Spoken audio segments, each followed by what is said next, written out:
वो एक स्टेप होगा, अगले स्टेप में वो प्राइम मिनिस्टर को बराह रास्त हुक्म देंगे। पहले स्टेप में वो आपका एक्सक्यूज सुनेंगे, अगले स्टेप में वो बराह रास्त प्राइम मिनिस्टर कर नहीं सकता। पार्लियामेंट के प्राइम मिनिस्टर के पास पावर ही नहीं है। कंटेम्प्ट नोट सर्व हुआ तो क्या करेंगे? कंटेम्प्ट प्राइम मिनिस्टर को डिस्क्वालीफाई प्राइम मिनिस्टर की ये पावर ही नहीं है। ये पावर प्राइम मिनिस्टर की नहीं, ये पावर कैबिनेट की है। ये वहाँ पे लफ्ज़ गवर्नमेंट है। फिर राणा साहब आप भी साथ खड़े होंगे कटहरे में?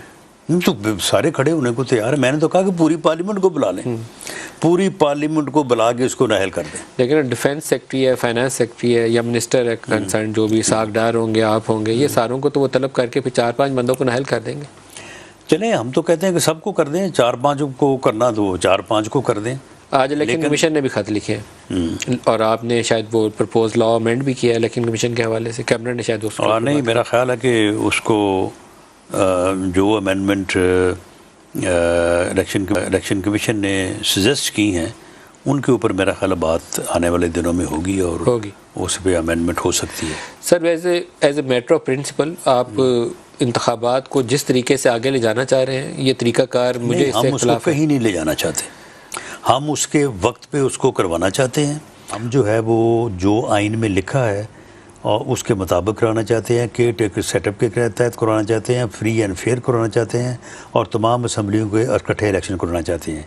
ये जो फितना जो इस मुल्क को अनारकी और अफरा तफरी की तरफ ले जाना चाहता है, हम इसको रोकना चाहते हैं। बस सिर्फ बात इतनी है। जिस तरीके से कोई नहीं आगे, जिस तरीके से आप इंतखाबात 90 रोज से आगे चले गए ना, तो अब भी ये जाने ही और आगे, अभी 14 मई को भी नहीं आपके कराने का। यानी आप मुझे देखें, सियासत में फ्री कैन के माबैन समझौता जो है ना विन विन सूरत हाल पे होता है।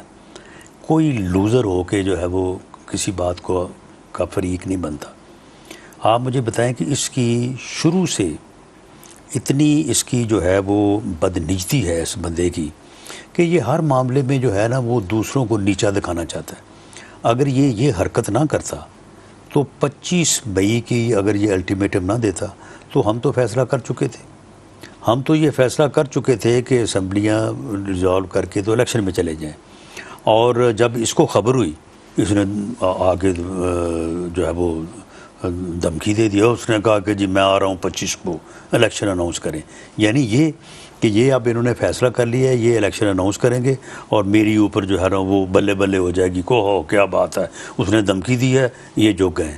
तो फिर क्या हुआ? सर खाली इमरान को मत फैसला वापस हो गया। नहीं, इमरान को फैसला वापस हो ना बोले खाली इमरान को। उस वक्त की एस्टेब्लिशमेंट डबल गेम खेलती, लाइन के एक तरफ आपसे खेला जा रहा था, दूसरी तरफ उधर से खेला जा रहा था। चले ठीक है, उस वक्त एस्टेब्लिशमेंट ने चले और कई जगह पे गलती की होगी, लेकिन उन्होंने इसे कहा था कि ये काम ना करो, 25 मई का अल्टीमेटम ना दो, इसे डिले कर दो। ये उनको ये खबर थी कि हम क्या फ़ैसला करने वाले हैं। अब इसी तरह से अगर ये हमारे साथ बैठ आपकी अंडरस्टैंडिंग थी बाजवा साहब के साथ, तो दूसरे साहब ने उन्होंने कहा नहीं, इसमें अंडरस्टैंडिंग की बात ही कोई नहीं थी। ये फैसला था मियां नवाज शरीफ का कि आप गवर्नमेंट को छोड़ें और इलेक्शन में जाएं। तो उनके जो साथी थे उन्होंने कहा होगा कि करो। किन के साथी? जो इमरान खान को सपोर्ट कर रहे थे। नहीं, तो इमरान खान को उन्होंने रोका कि भाई ये तुम धमकी ना लगाओ, तुम धमकी लाओगे मामला ख़राब हो जाएगा। और सिर्फ इसकी इस हट दर्मी और इसके मुतकब्बराना वो ख़ताब की वजह से, धमकी की वजह से ये मामला हुआ। अब उसके बाद आप मुझे बताएं कि कभी लॉन्ग मार्च, कभी जो है वो शॉर्ट मार्च, कभी मैं समुंदर लेके आऊँगा, समुंदर लाने में नाकाम हुआ तो फिर मैं असम्बलियाँ तोड़ दूँगा। अगर इसकी बजाय ये बैठ के बात करता तो शायद इसमें कोई ना कोई चले। अक्टूबर जो है वो मुद्दत पूरी होती है और अक्टूबर में इलेक्शन होना चाहिए।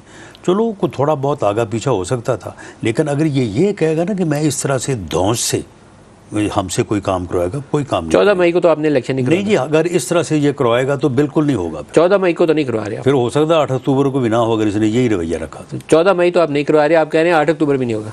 8 अक्टूबर जो है वो मामला ये है कि अगर ये बैठ के बात करें, सियासतदानों वाली बात करें, तो ये मामला जो है ये सुलझ सकता है। और अगर ना करे तो फिर ठीक है, फिर अगस्त में असम्बलियों की मुद्दत पूरी होगी, उसके बाद केयर टेकर सेटअप आएगा और केयर टेकर सेटअप जो है वो इलेक्शन करवाएगा। सर इसका हल जो था ना, मैं जो सवाल मेरा अधूरा रह जाता है कि आप लोग इलेक्शन से भाग रहे हैं, ये रास्ता दुरुस्त नहीं है। वो मैं इसलिए कर रहा हूँ कि आइंदा भी यही रास्ता दूसरी हुकूमत भी अपना लेगी, तो पोलिटिकल डायलॉग का रास्ता है, आप उससे इंगेज करें। चलें कोई 8 अक्टूबर पर दफा के राय कर लें, 8 अक्टूबर को इलेक्शन हमारे रास्ते की तो आपको फिक्र है कि जी कोई दूसरी अपना लेगी।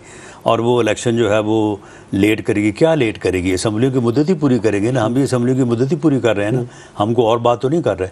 तो अगर फिर इसका तरीक़ाकार मान लें कि जी असम्बली पहले तोड़ के तो इलेक्शन जो है वो करवा लो, तो फिर मुझे बताएं कि अगली दफ़ा जो पार्टी सिंध में बरसे इक़्तिदार होगी या जो पार्टी पंजाब में बरसे इक़्तिदार होगी, वो असम्बली तोड़ के साल पहले जो है वो इलेक्शन करवा के बरसे इक़्तिदार आके तो पूरा जनरल इलेक्शन जो है उसको फ़ारग कर देगी वो। सर ये तरीक़ाकार आप चाहते हैं कि मुल्क में सर इस पे आप जितना मर्जी आर्गूमेंट हो दें, जाए? ये जितना मर्जी आर्गूमेंट दें, लेकिन आपका आइन कहता है कि ये पावर चीफ मिनिस्टर की है, या तो उसको आप आइन अमेंड करके उसको शराइत के साथ कर दें। देखें तमाम, अगर 2 साल बाद असम्बली टूट जाती है, मेरा एक सवाल है, 2 साल बाद अगर असम्बली टूट जाती है इलेक्शन के, साहब तो फिर क्या? तमाम पावर जो हैं 3 साल इलेक्शन खा वो एग्जेक्टिव हो खा वो जुडिशरी की हो, तमाम जो है वो जुडिशली जो है वो इस्तेमाल होनी चाहिए, कॉन्स्टिट्यूशनली इस्तेमाल होनी चाहिए, शरारत के लिए नहीं।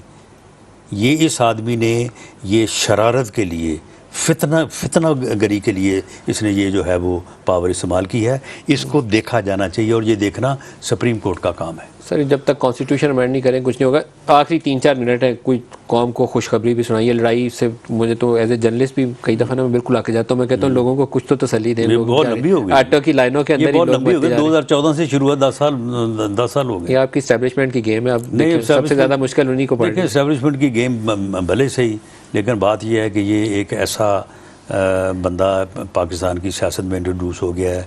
ये फितना जब तक इस मुल्क की सियासत से माइनस नहीं होगा, ये इस मुल्क में। सर वो आपका जुमला बड़ा काबिल एतराज़ था अदम कि या अब हम रहेंगे या ये रहेंगे, वो काबिल एतराज़ है, ये नहीं बोलना चाहिए। देखिए बात है, एक सियासत के दान के तौर पे मैं तो आज भी कहता हूँ कि पॉलिटिकली या तो ये फिर अगर ये फितना कामयाब होता है तो फिर हम नहीं हैं। अब ज़ीरे दाखिला पाकिस्तान है, आपको नहीं कहना चाहिए। नहीं, मामला ये है कि पॉलिटिकली ये फितना अगर इस मुल्क की सियासत से वोट की ताकत से, तो मैं ये आपको लिख के देने को तैयार हूँ कि ये मुल्क और कौम को किसी हादसे से दो चार करना। Sir last question, last topic, अगर 2 का सवाल का मौका मिल गया। नवाज शरीफ ने आज या कल किसी वक्त सऊदी अरब पहुँच जाना है, आखिरी शायद अशरा उन्होंने वहाँ गुजारना है। एक तवक्को है कि हमें सऊदी अरब से और यूएई से कोई $3 अरब या $4 अरब का एक पैकेज चाहिए IMF की वो किस्त आगे बढ़ाने के लिए मामला। वो हमें इस मुद्दत के दौरान, इनके क़याम के दौरान ही हो सकता है कि पेशरफ्त हो जाए और अनाउंस हो जाए। Is it true? कुछ रोशनी डाल सकते हैं? जी यकीनन, जब वो सऊदी अरब तशरीफ़ ला रहे हैं और वहाँ पे जो रॉयल फैमिली है उनके साथ उनके बड़े दरीना और बड़े इज़्ज़त व एहतराम के मरासम हैं, तो वहाँ पे जहाँ पे वो अल्लाह और अल्लाह के रसूल को राज़ी करेंगे तो वहाँ पे इस मुल्क और कौम के लिए भी दुआ करेंगे और इंशाअल्लाह ताला अल्लाह ताला उनकी दुआ सुनेगा। सर वहाँ उन्हें अपनी माजी की गलतियों की भी माफ़ी मांगनी चाहिए। इस्टेब्लिशमेंट के साथ कभी मिल के हुकूमत में नहीं आना चाहिए। और पाकिस्तान अब आएंगे? जी पाकिस्तान तो उनका आने का प्रोग्राम जो है वो तय है कि वो इलेक्शन में इंशाअल्लाह ताला अपनी पार्टी को, मुस्लिम लीग नून को जो है वो लीड करेंगे। लेकिन अभी आएंगे या अभी वापस लंदन जाएंगे? नहीं, अभी तो मेरा ख्याल है वापस लंदन जाएंगे। वापस ईद तक क़याम करके तो वापस लंदन चले जाएंगे। हाँ, मेरा ख्याल है कि तो ये जो पैकेज है ये सऊदी भी और यूएई भी, आपकी एक्सपेक्टेशन है कि अगले 8-10 रोज़ में अनाउंस हो जाएगा? जी हमें पूरा यकीन है और इंशाअल्लाह ताला ये इससे हमारी जो मुआशी मुश्किलात हैं वो हल हो जाए। आप जाएंगे इस अरसे में सऊदी अरब जाएंगे, आप या प्राइम मिनिस्टर, आर्मी चीफ? ये जिस किस्म की सूरत हाल है इसमें मेरा ख्याल है कि प्राइम मिनिस्टर का जाना भी मुश्किल होगा।